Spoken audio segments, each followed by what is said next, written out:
Olá! Hoje nós vamos fazer a aula 4 do curso EAD Antropologia da Mulher e o título da aula é Tipos Femininos e a Formação da Mulher.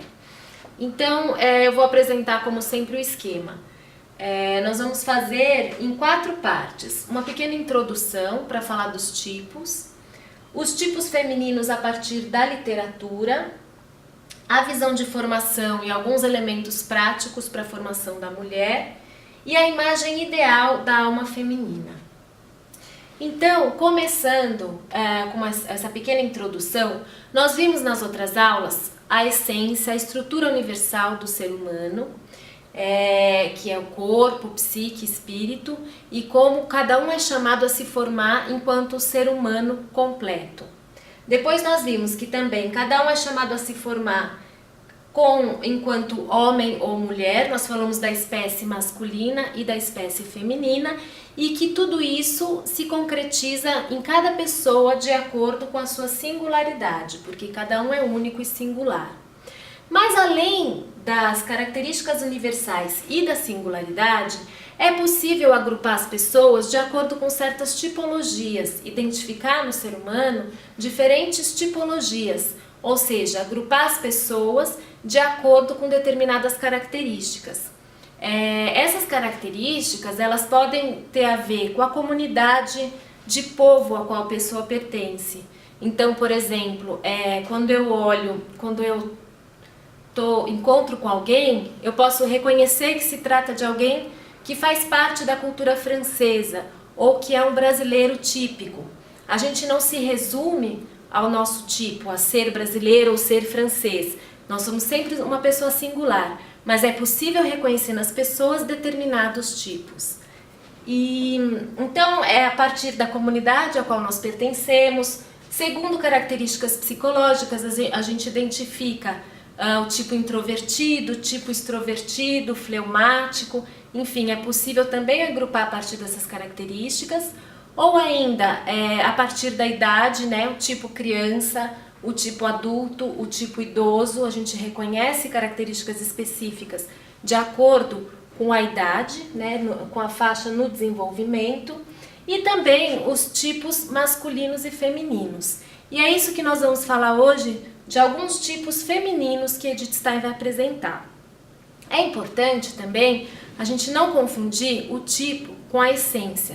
Quando nós falamos da estrutura essencial, a estrutura essencial é algo que não muda, mas os tipos podem mudar ao longo da vida. Uma pessoa que é muito tímida, às vezes ela pode se desenvolver de uma forma que ela passe a ser mais extrovertida, que algumas características dela mudem. O tipo ele é muito influenciado pelo ambiente e nesse sentido ele não pode ser visto como algo estanque, como uma estrutura rígida, porque muda ao longo do tempo, ao longo das épocas. Quando Edith Stein vai falar dos tipos femininos, ela fala, por exemplo, do tipo romântico, do tipo sensual, e fala que em cada época e cultura, alguns tipos prevalecem sobre outros. Então nós vamos agora para o item B, apresentar os tipos femininos. Edith Stein fala que a descrição da alma feminina, ou a descrição da alma de um modo geral, é um papel eminentemente literário. Ela se apoia muito na literatura e na poesia para a formação que ela quer oferecer. E então ela vai, a partir de 3 obras literárias, ela vai apresentar 3 tipos de mulheres diferentes, completamente diferentes, e depois ela vai discutir esses 3 tipos, observando um denominador comum, ou seja, mesmo sendo 3 mulheres tão diferentes, é possível falar de uma alma feminina comum, né, de um traço essencial do feminino nessas mulheres, e também ela vai discutir cada uma do ponto de vista formativo. Então eu vou apresentar para vocês as 3 obras. A primeira, a obra chama-se Olav e é de uma autora norueguesa, Sigrid Undset, que foi Prêmio Nobel de Literatura. A segunda é uma obra de Ibsen, que também é um autor norueguês, e a personagem Nora, né? E o título da obra é Casa de Bonecas. E a terceira é uma obra de Goethe, com a personagem Ifigênia. O nome é Ifigênia de Táuride e ela é inspirada na mitologia grega. Então eu vou apresentar para vocês cada uma dessas personagens. O romance, o primeiro eu vou falar de Ingun, né? Então, Ingun cresce num sítio nórdico na Idade Média, sem receber muitos cuidados e sem receber muita educação. Ela se considera desde pequena noiva do seu irmão de criação, Olav. Eles crescem muito soltos nesse sítio e convivem com as crianças. Eles se formam não a partir de uma formação sistemática, mas no contato entre as crianças. Umas se apoiam nas outras. Então, uma formação muito solta, praticamente uma ausência de formação. Aos 15, 16 anos, desperta neles a paixão e, na primeira oportunidade, eles cedem à tentação. A vida de Ingun acaba se resumindo, a partir daí, num desejo insaciável. Ela e Olav se consideram casados, mas a família se opõe ao casamento e acaba separando os dois por muitos anos. A vida de Ingun é cheia de lutas e muitas experiências e aspirações. Ela procura nos sonhos a compensação pela felicidade perdida. Tem graves crises de histeria que paralisam as suas atividades ao longo do tempo. E apesar de todo o seu desejo se concentrar em Olav, ela acaba caindo na tentação e o trai com um sedutor. Mas uma luz proveniente de outro mundo surge na alma ignorante de Ingun. E ela reconhece a própria culpa pela traição. Com uma força admirável, põe fim a essa relação pecaminosa. O Olav volta para casa e Ingun confessa para ele a traição. Mas o Olav não se acha no direito de romper o vínculo sagrado do casamento. Ele a leva como esposa para um sítio e assume o filho de Ingun como seu herdeiro. Mas a felicidade tão desejada de Ingun é recusada. Ela vive abatida com a consciência da sua falta e todos os seus filhos acabam nascendo mortos. O que ela mais deseja é o amor do marido e ter filhos. E ela se agarra a ele, exigindo novas provas de amor. O Olav sempre cede a ela, Olav sempre a apoia, sempre cede, mas as forças de Ingun acabam sendo consumidas. No fim da vida, o Olav percebe que a alma de Ingun era mais do que o afeto surdo e animalesco, irracional, e que deve ter havido naquela alma uma centelha divina que não foi nutrida, que não pôde ser nutrida. E por isso ela não teve força para dar forma à sua própria vida. Então essa é resumidamente a história de Ingun. E a Edith Stein ela fala da alma de Ingun como uma criança natural, como uma terra sem plantio que não foi arada, que não foi preparada para receber a sua forma essencial, que não pôde germinar, né, não pôde dar uma formação para essa terra para que as sementes pudessem germinar. Nora, né, que é a segunda personagem, ao contrário de Ingun, ela não é uma filha da natureza. Ela foi criada num ambiente cultural moderno, super civilizado. Ela é como uma boneca, a boneca preferida do pai e depois passa a ser a boneca preferida do marido. Ela é uma moça mimada que não está preparada para tomar decisões na vida. E ela precisa tomar uma decisão. O marido está gravemente enfermo e eles não têm dinheiro para pagar o tratamento. E Nora acaba assinando uma nota promissória em nome do marido. Ela se orgulha disso por ter conseguido recuperar a saúde do marido. Mas ao mesmo tempo, ela sabe que o marido era um advogado honesto e que não aprovaria essa sua decisão. Então ela acaba escondendo isso do marido.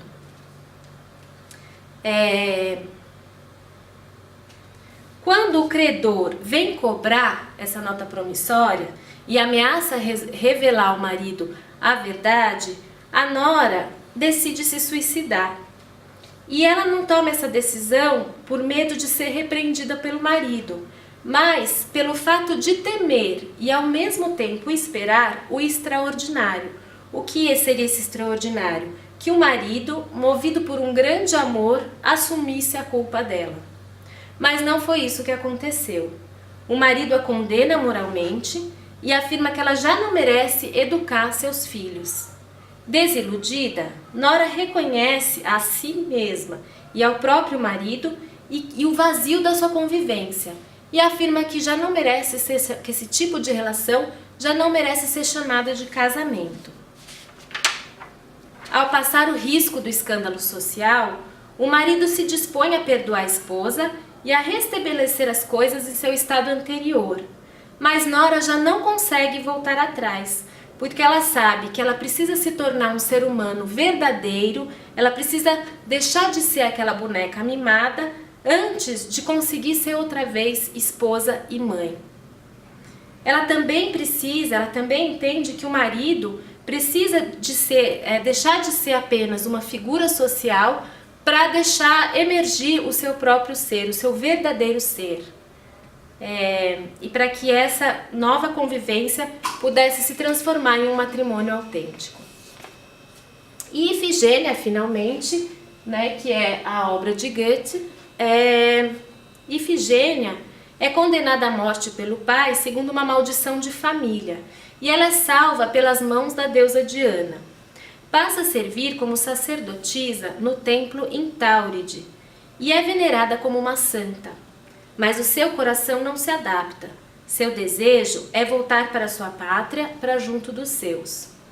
Com firmeza, ela recusa as pretensões do rei, que queria casar com ela, e espera voltar à terra natal.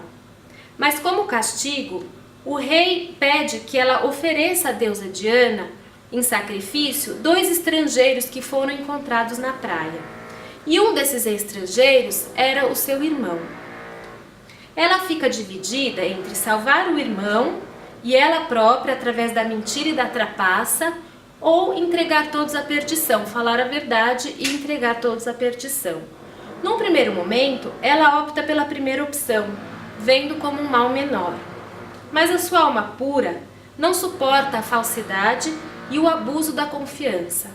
Ela luta contra isso como um corpo sadio se opõe aos germes de uma doença. Confiando na veracidade dos deuses e na generosidade do rei, ela confessa o seu plano de fuga e recebe como recompensa a vida do irmão e a permissão de retornar à pátria. Bom, então essas são as 3 histórias de 3 figuras femininas completamente diferentes. A gente vê Ingun, onde se destaca a questão do instinto, uma pessoa que não foi formada e que tem essa predisposição natural para a sensualidade, para a vida instintiva, para a questão mais sensual, corporal. A Nora, que vive num ambiente super civilizado, é a boneca de salão mimada, que recebeu uma formação, ela tem uma inteligência, ela recebeu uma formação, mas uma formação superficial, que não foi capaz de ajudar a desenvolver o seu verdadeiro ser. E Ifigênia, que é um pouco a caricatura da santa, que seria o ser humano formado, ela alcançou a formação do seu verdadeiro ser. E Edith Stein vai se perguntar então, olhando para 3 mulheres, 3 figuras, 3 tipos femininos tão diferentes, criadas em contextos tão diferentes, culturais, de época, uma no sítio, a outra na civilização moderna, enfim, é possível encontrar um denominador comum? Existe algo que fala da alma feminina de um modo universal, da espécie feminina? E ela vai falar que sim. Qual é esse denominador comum? Ela diz que em todas elas é possível reconhecer o desejo de dar e receber amor, esse desejo de entrega total ao outro. Também ser erguida do seu ser para um ser e um agir mais elevado, ser tirada da estreiteza da sua existência atual para ser erguida a um ser e um agir mais elevado. Esse anseio por uma formação, por chegar a ser um ser humano autêntico, pelo reconhecer, encontrar o seu verdadeiro ser e deixar que ele desabroche no mundo, na atualidade. Como é que a gente reconhece, então, esse desejo genuíno, esse desejo que fala do âmago da alma feminina nessas 3 mulheres? Então, de uma forma bem sintética, Edith Stein fala, em Ingun, esse desejo de dar e receber amor, ele se concretiza ou ele pode ser manifestado através do seu desejo de casar e ter muitos filhos. Isso era o que ela mais queria, ter uma vida estável com Olaf, ter uma família e ter muitos filhos. Só que ela não teve uma formação adequada para isso. E ela não consegue dar forma a esse desejo a partir dos seus atos. Qual é o caminho que ela escolhe, o caminho que ela consegue para realizar isso? É o caminho da intimidade corporal e dos afetos. Então ela se agarra a Olaf e ela se entrega a Olaf, ela vive essa vida instintiva, né, essa intimidade corporal. Esse é o caminho que ela escolhe, que ela não consegue ir além disso. Então ela acaba não conseguindo dar forma a esse seu desejo. Já Nora, o que ela espera? Ela espera o extraordinário. Quando ela fala que ela tenta o suicídio, não com medo de que o marido a entregasse, mas de que o marido assumisse a própria culpa. No fundo, ela esperava o extraordinário. Ela esperava um amor verdadeiro que fosse capaz de resgatá-la daquela máscara social, daquela figura da boneca mimada, para que esse amor verdadeiro pudesse fecundar, pudesse fazer germinar o ser verdadeiro, tanto dela como do marido. Ela foi capaz de romper, de perceber essa limitação, de romper com essa máscara, mas ela também não conseguiu dar forma, porque faltou a formação adequada. E finalmente a Efigênia, que já é a figura do ser humano formado, já é o seu verdadeiro ser, já está formado, mas o que ela almeja é transformar esse seu ser em um ato de amor salvador. Esse é o seu desafio e ela alcança esse desafio através da entrega de si. Então esses exemplos tirados da literatura nos mostram que a alma feminina precisa ser formada. Nós não somos um ser pronto, mas um vir a ser em constante formação. E é preciso formar tanto o corpo como a alma, ou seja, formar o ser humano completo nessa unidade corpo e alma. A alma, ela forma o corpo, dando vida, movimento, a própria forma do corpo. Nós vimos como São Tomás fala, né? A alma é a forma do corpo, é uma forma que vem de dentro para fora. E ao mesmo tempo, a alma dá ao corpo o sentido espiritual.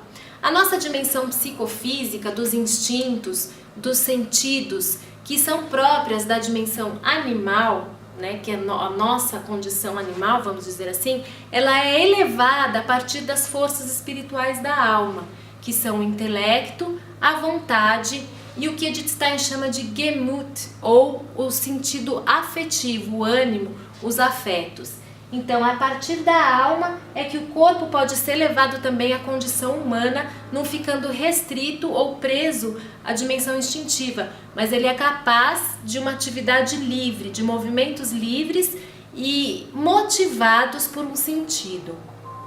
E o corpo, por sua vez, a saúde do corpo também oferece força à alma. Quando a gente está doente ou quando a gente está cansado, a gente também fica desanimado, diminui a nossa capacidade de pensar, a nossa atividade e a nossa possibilidade de intervir no mundo. Então é um ciclo, é um todo. Na mulher, a gente viu que a relação entre o corpo e a alma ela é mais intensa do que no homem. E Edith Stein fala, por um lado, isso ajuda para a formação, mas por outro lado, a mulher corre um certo risco. E qual é esse risco? O risco é que a alma fique afundada no corpo e não consiga elevá-lo à sua dimensão espiritual. Por que isso? Porque pela concupiscência, a tendência é o corpo querer sempre mais. Então Edith Stein fala, ao corpo deve ser dada a justa alimentação, o justo cuidado, o justo descanso, mas não em excesso, porque senão ele abafa a alma e a alma não consegue elevá-lo à sua condição humana. Então esse é o risco da formação feminina, esse é um dos riscos, né, de que a alma fique afundada no corpo. Então, nesse processo formativo, para que a alma não fique afundada no corpo, não seja abafada pelo corpo, ela precisa desenvolver as suas forças. A gente viu que as 3 forças da alma são o Gemut, que seria o ânimo ou sentido afetivo, eu vou chamar de afeto para simplificar, então os afetos, o intelecto e a vontade, que são os afetos? Qual o papel dos afetos na nossa formação? Quando a gente fala de afetos, desse sentido afetivo, tem a ver mais com os sentimentos do que com a emoção. Quando a gente está em contato com o mundo, com a realidade, com as pessoas, nós, pelo sentido afetivo, pelo afeto, nós captamos quando estamos diante de um valor, por aquilo que nos entusiasma, por aquilo que nós percebemos que tem sentido. Então, esse primeiro conhecimento, que não é um conhecimento racional, mas que é a apreensão de um valor pelos nossos afetos, o modo como a realidade nos afeta.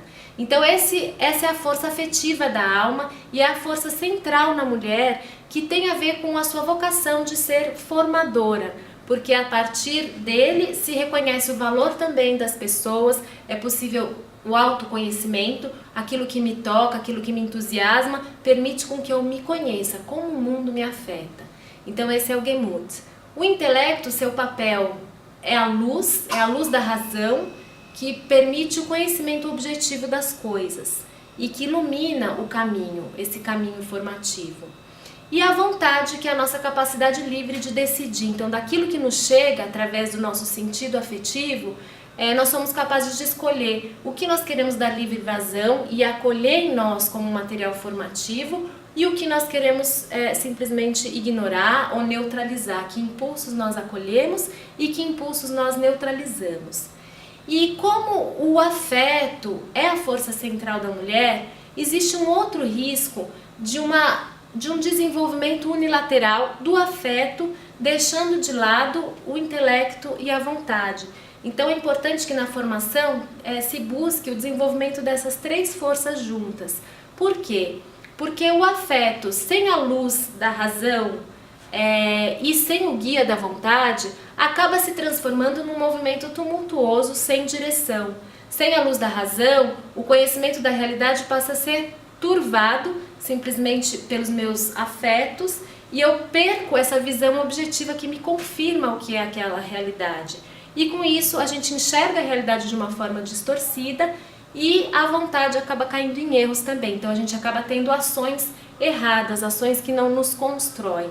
Daí a importância então desse desenvolvimento harmônico. E por que o afeto? Ele é a força central da mulher. Então Edith Stein fala que a formação das mulheres deve ter como prioridade a formação da afetividade.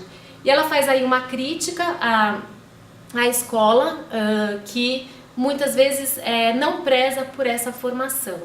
E como é que se forma a afetividade? Aí Edith Stein vai dar algumas dicas práticas, né? A formação da afetividade é, antes de tudo, a formação para o mundo dos valores.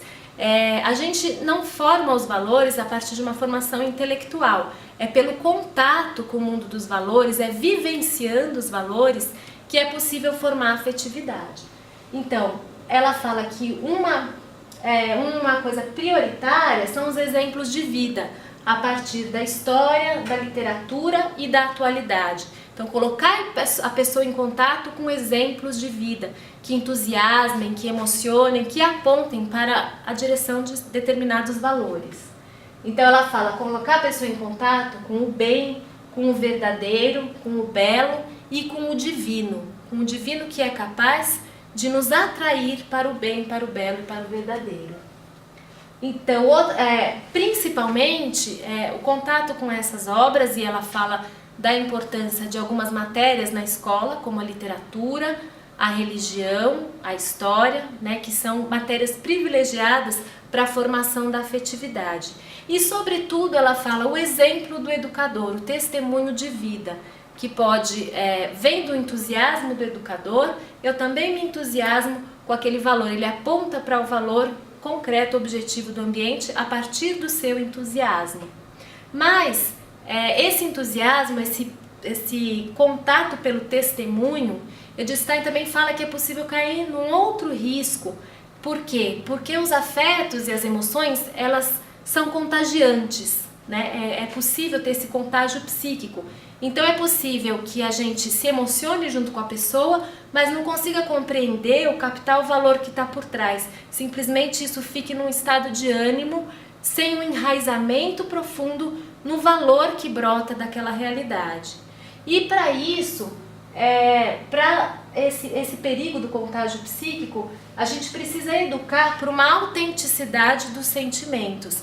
Ensinar a pessoa a reconhecer se aquele sentimento é autêntico e qual é a sua fonte, qual é o valor, né, que aquele sentimento está enraizado. E como que a gente faz isso? Ela fala, em primeiro lugar, é preciso educar o intelecto e os afetos juntos. Porque quem sabe, quem se emociona ou se entusiasma com o bem e com o belo, mas consegue entender as razões por que aquela realidade é um bem e algo belo, não será facilmente influenciado por outros. Ou seja, não basta que eu me entusiasme, é preciso que com a ajuda do intelecto, da razão, eu entenda as razões daquele entusiasmo e o valor que está por trás daquele entusiasmo, daquela emoção ou daquele sentimento. E a segunda coisa, ela fala observar a prática. A partir da observação da vida prática da pessoa, é possível reconhecer quando aquele sentimento é autêntico ou não, quando aquele afeto é autêntico ou não. Porque uma pessoa que gosta de arte, ela facilmente abre mão do seu comodismo para ir ver uma exposição, para entrar em contato com uma arte. Uma pessoa que tem a verdadeira caridade, ela também se mobiliza para ajudar o próximo. Ela não é uma caridade simplesmente do diálogo, simplesmente de um discurso, mas é algo enraizado na experiência de vida da pessoa e é possível observar a partir de gestos concretos. Então, a prática também é muito importante na formação da afetividade. E Edith Stein vai falar também do equilíbrio dos afetos com o trabalho objetivo. Nesse sentido, ela fala da importância para a formação da mulher, que toda mulher deveria receber uma formação profissional, porque a partir desse trabalho da objetividade, quando eu estudo pela ciência, artesanato, o que for, qualquer formação profissional, eu preciso me submeter às leis do objeto, e é uma forma de sairmos de nós mesmos, é uma forma de não deixar que as coisas se tornem excessivamente pessoais, que fique esse afeto desequilibrado. Então, quando a gente tem essa formação um pouco mais objetiva, isso ajuda a equilibrar os nossos afetos e a dar essa formação mais harmônica para todas as forças da alma. E agora nós vamos falar do item D, que é a imagem ideal da alma feminina. Então, de acordo com a vocação natural da mulher de ser companheira e mãe, lembrando que essa maternidade não é necessariamente só a maternidade física, mas também uma maternidade espiritual, essa vocação de ser formadora de todo ser humano que entra no campo de contato, de visão da mulher. Então, a partir dessa vocação, Edith Stein apresenta um ideal da alma feminina. Então, quais são essas características? Qual seria uma descrição ideal da alma feminina? E ela vai afirmar, então, que a alma feminina deve ser ampla e aberta a tudo que é humano. E para que esse interesse, isso a mulher já tem naturalmente, mas para que esse interesse pelo humano não se resuma a mera curiosidade, bisbilhotice, a uma invasão da vida do outro, mas que porte frutos, ela precisa também ser vazia de si. Porque quando a mulher se esvazia de si mesma, quando essa alma é vazia de si, ela consegue reconhecer o tesouro que é a outra alma humana. No fundo, cada alma humana é um reino de Deus. E Edith Stein fala, quando a alma é vazia de si, ela consegue captar esse tesouro, ela se percebe diante daquela alma como um reino de Deus, a qual ela está a serviço. Além disso, ela deve ser silenciosa, porque a partir desse silêncio ela consegue escutar a alma do outro. Naturalmente, as mulheres são mais barulhentas, mas Edith Stein fala que existe essa inclinação também natural ao silêncio e do testemunho de muitas mulheres da qual nós nos aproximamos e que nos transmitem uma paz interior, essa quietude e essa alma pacífica. Ela também deve ser entregue a Deus, porque Edith Stein fala, não é possível um esvaziamento de si sem uma entrega total a Deus. E isso é mais fácil, é naturalmente mais fácil para a mulher do que para o homem, para a alma feminina, porque o seu desejo natural já é essa entrega total ao outro. Nesse sentido, é mais fácil para ela essa entrega total a Deus. E a partir daí também ela se torna senhora de si, ou seja, ela deixa de se dispersar no mundo, ela deixa de ter uma dispersão e passa a ser senhora da própria alma e se coloca como serva de Deus. Finalmente, ela deve ser quente e transparente. Ela deve ter uma chama constante que ilumina as almas que dela se aproximam e a sua própria alma. Naturalmente, Edith Stein fala que nós não temos essa chama constante, mas que ora nós temos um fogo que consome e que às vezes pode queimar aquilo que deve ser apenas iluminado. E que essa constância só é possível com o auxílio da graça, pelo próprio fogo divino. Então, novamente, essa importância da entrega nas mãos de Deus. E a transparência, que é também consequência desse iluminar, dessa chama que ilumina a própria alma e que ilumina também a alma do outro. E Edith Stein vai falar então que essa visão ideal da alma feminina nós encontramos em Maria, em Nossa Senhora, que é a única mulher que não foi manchada pelo pecado original e que por isso não tem essa tendência à concupiscência, a se dispersar, a se dispersar e a sair da sua visão original, né? A perder essa visão do todo, a se dispersar no egoísmo ou se dispersar do seu caminho, da sua vocação natural. Então Maria é o nosso modelo, é o exemplo da alma ideal feminina. E finalmente, Edith Stein fala da importância da graça, da ação da graça como um fator fundamental para a formação da alma feminina. Ela fala que é impossível nós termos uma justa atitude em relação ao outro e nos formarmos a nós mesmos e o outro como um ser humano completo sem o auxílio da graça e sem um modelo de humanidade autêntico. E esse modelo que ela fala então é o próprio Cristo. A partir dos sacramentos e do contato, dessa intimidade com Cristo, o próprio Cristo vai nos plasmando nesse modelo de humanidade autêntica.